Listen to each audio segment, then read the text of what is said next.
పరిస్థితులు కూడా నెలకొన్నాయి. సో ఓవరాల్ గా రాయలసీమలో కూడా తీవ్రమైనటువంటి కలకలం రేపుతోంది. సో ఫైనల్ గా చెప్పండి రామారావు, సో ఈ 60 స్థానాలకి ఈ మార్పులు కావచ్చు, లేకపోతే కొత్త వారిని, లేకపోతే బదిలీలు ఇలాంటివన్నీ ఉండబోతున్నాయా, లేదా ఇంతకు మించి కూడా మనం చూసాం గతంలో 80 వరకు ఉండొచ్చు, లేదా అంతకు మించి ఉండొచ్చు అనేటువంటిది కూడా జరిగింది. సో ఇంత గందరగోళం, ఇన్ని గొడవలు, ఇంత అసంతృప్తులు చెలరేగిన తర్వాత ఈ ఎపిసోడ్కి ఇలానే కొనసాగుతుందా, లేకపోతే ఫుల్ స్టాప్ పెట్టేటువంటి పరిస్థితులు ఉన్నాయా?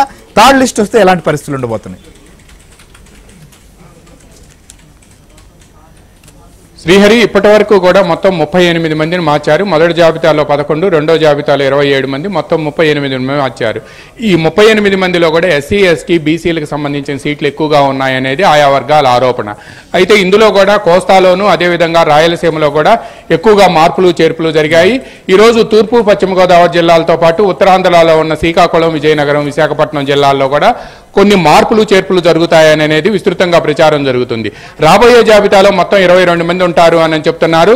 ఏదైతే ఇప్పటి వరకు గందరగోళం జరిగిందో ఈ 38 మందిని మార్చితే, రాబోయే జాబితాలో 22 మందిని మార్చితే కూడా అంతకంటే ఎక్కువ గందరగోళం జరిగే అవకాశం ఉంది. పర్టికులర్ గా ప్రకాశం జిల్లాలో మనం ఇంతకుముందు మన కొలీగ్ వెంకట్రావు చెప్పినట్టు అక్కడ మాగుంట శ్రీనివాసరెడ్డి కంటెస్ట్ చేస్తేనే తాను ఎమ్మెల్యేగా కంటెస్ట్ చేస్తాను అని చెప్పి బాలినేని శ్రీనివాసరెడ్డి చెబుతున్నారు. అలా కాకుండా దర్శికి సంబంధించి గతంలో ప్రాతినిధ్యం వహించిన సిద్ధారాఘవరావును లేదా ఆయన కుమారుణ్ణి ఒంగోలు నుంచి కంటెస్ట్ చేయాలి అని చెప్తున్నారు. ఒంగోలు నుంచి సిద్ధారాఘవరావు కంటెస్ట్ చేయాలని అంటే అక్కడ బాలినేని శ్రీనివాసరెడ్డి అనుమతి లేకుండా తానేలా కంటెస్ట్ చేస్తానని చెప్పి మొన్న సిద్ధారాఘవరావు ఆయన కుమారుడు వెళ్లి అక్కడ బాలినేని శ్రీనివాసరెడ్డితో హైదరాబాద్ లో మంతనాలు జరిపారు. ఈ రోజు లెమన్ ట్రీ హోటల్లో కూడా ఇవే మంతనాలు జరుగుతున్నాయి. ఇలా ఒకదానికొకటి లింకులు ఉండటంతో ఇవన్నీ కూడా ఫైర్ అవుతున్నాయి, మిస్ ఫైర్ అవుతున్నాయి. పైగా ఇవన్నీ కూడా రివర్స్ లో తగులుతున్నాయి హైకమాండ్ కి. దీంతో పాటు మరో ముఖ్యమైన విషయం ఏంటంటే చాలా మంది 5 ఎంపీలు ఇప్పుడు తాము పోటీ చేసేది లేదు అని చెప్పి హైకమాండ్ కి తెగేసి చెప్పారు. ఈ నేపథ్యంలో వీళ్ళ స్థానంలో కొత్త వాళ్ళని తీసుకురావాల్సి వస్తుంది. ఫర్ ఎగ్జాంపుల్ ఇక్కడ కృష్ణా జిల్లాలో, ఉమ్మడి కృష్ణా జిల్లాలో మచిలీపట్నంలో ఆల్రెడీ వల్లభనేని బాలశౌరి ఉన్నారు. ఆయన సీఎంకి పైగా సన్నిహితుడు. బట్ ఆయన అక్కడే ఉంచి ఆయనకి ఏమీ చెప్పకుండా పార్థసారథిని మచిలీపట్నం నుంచి కంటెస్ట్ చేయమని చెబుతున్నారు. అంటే పార్థసారథి మచిలీపట్నం నుంచి కంటెస్ట్ చేస్తే పెనమలూరులో వేరే వాళ్ళని పెట్టాలి. పెనమలూరులో ఎవరిని పెడతారు? పార్థసారథిని ఎక్కడ అకామిడేట్, బాలశౌరిని ఎక్కడ అకామిడేట్ చేస్తారు?